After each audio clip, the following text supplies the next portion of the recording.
give you a little backstory before we begin. Perhaps you know my family story.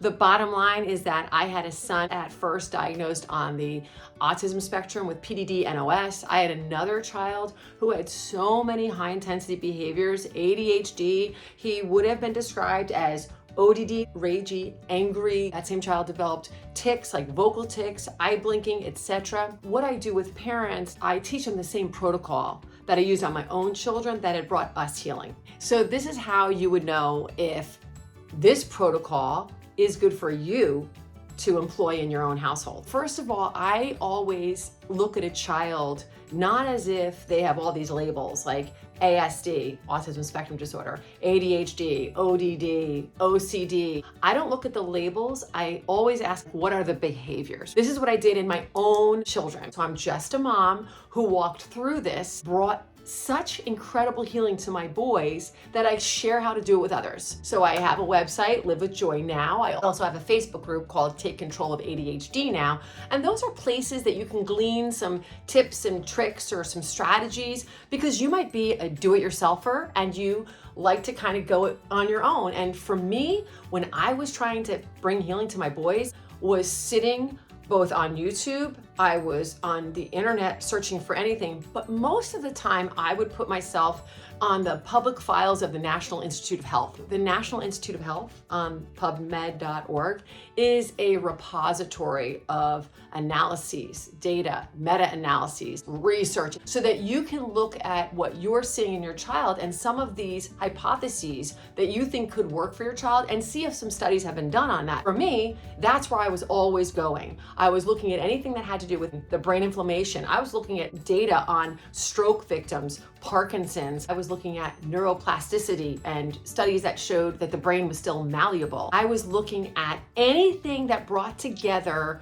behaviors in ADHD, autism, etc., that they were finding healing or recovery, the decrease in behaviors using supplements, medications, food, you name it. I was searching. I was finding these needles in the haystacks in testimonies, and I'm like, okay, well, they did it. Let me see what they did. Okay, now I found another one. What did they do? What did they do? And I just kept overlapping these stories of recovery and putting it up against the data that I could find at the National Institute of Health. I came up with what I used as the protocol I did on my children. It is a gut healing protocol with a detox in mind. It's not based on food sensitivities and food allergies. Yes, their body's very sensitive to certain foods right now, but in the future, when their gut is healed and sealed and when their inflammation has eliminated from their systems, what I have found in my own family is that then my children can eat everything. My boys can eat everything now. They do not have the issues that they had back then. If you're thinking about doing this protocol, I want you to understand something. It's not a quick fix. It's not a quick fix. If you were going to a personal trainer and you were very overweight, you know going into it, I know it's not a quick fix, but I want to learn from you because it looks like, hopefully your personal trainer is in good shape. You want to learn from them, what do they do, not just to get there, but then how to maintain that. And so you go into it saying, all right, teach me, I want to learn. The challenge with doing the protocol that I teach parents is that I typically get one parent on board, one parent who has been searching out the same sorts of things I was searching out years ago, and they find me and they want to use my protocol, but then they'll come back and they'll say, but I don't know how to get my spouse on board. He or she thinks this is too hard. It seems like, I've got the weird kid who can't eat anything, and why bother if I'm gonna have a kid who's basically gonna be nutso anyway? I might as well let him have some pleasure and eat some foods during his life, because I don't see the payoff. And to the spouse who's like, I don't know if I wanna go through with this, I want you to know that I also thought that the whole gut-brain connection, the detoxing of neural inflammation, it just sounded kind of out there to me. I had been using so many specialists. At the time we were living in New Jersey, so I was traveling into Manhattan for doctors, Connecticut, upstate Massachusetts. I would go anywhere. If I learned that there was a specialist who had brought results to a family, I wanted to use them. As I went along using different specialists, and I also used neurologists as well, I would get a little bit further all the time, but then sometimes it would feel like I was regressing. So this is why it took me years to figure out how to bring healing to my boys. I was often met with really well-meaning friends, family, doctors, teachers, say things like, you should really let him live a little. He's only young once. He's got enough going on, and now he can't even have the chocolate cake at, John's birthday party.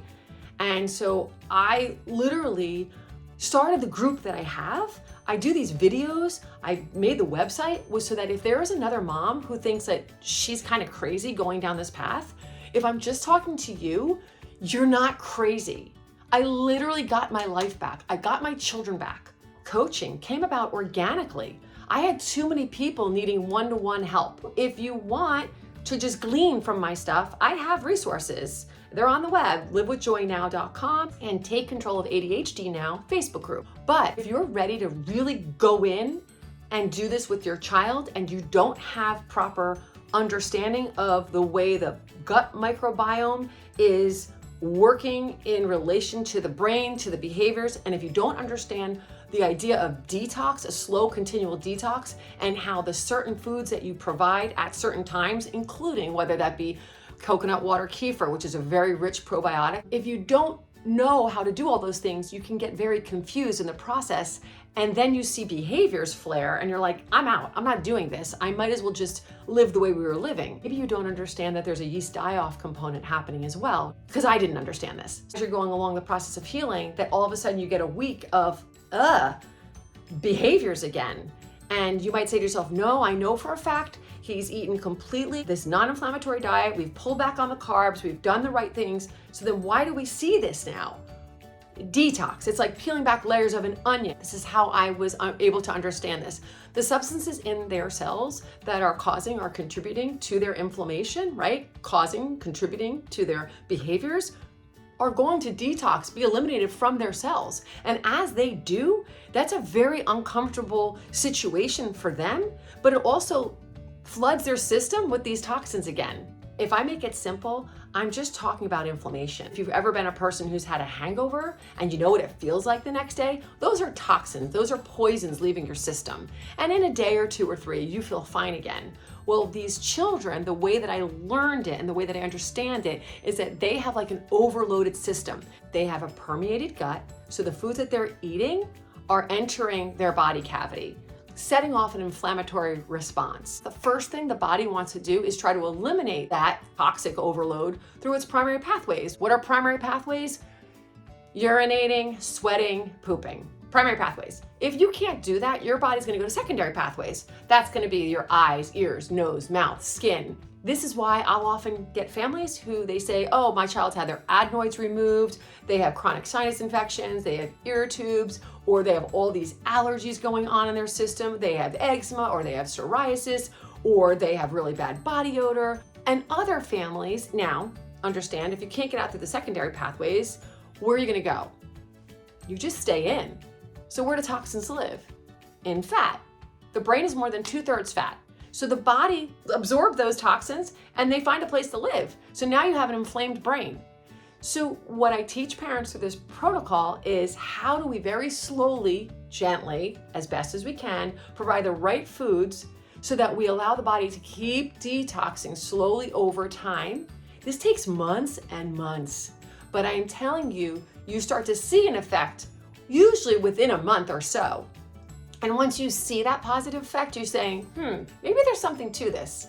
And by the way, there's something to this. And the last thing I want to say is if you're a spouse, like I'll use my own husband as an example.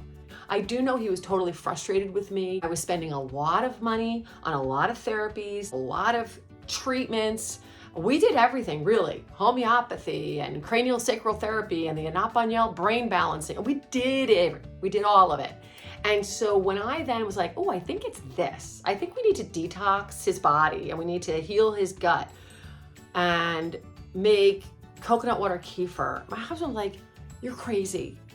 You're just crazy. I mean, he didn't say it, but I know he thought it. And there were times he got really mad at me. He's like, I don't know what to feed him anymore. I don't even know what to do anymore. And I'm like, okay. I promise if you just let me always pack the lunchbox, if you would just ask me first before you gave him something, if you would just support me as we do this, would that be okay? And he's like, fine, fine. And so he did. And do you want to know that today who my greatest supporter is, my greatest cheerleader, is my husband?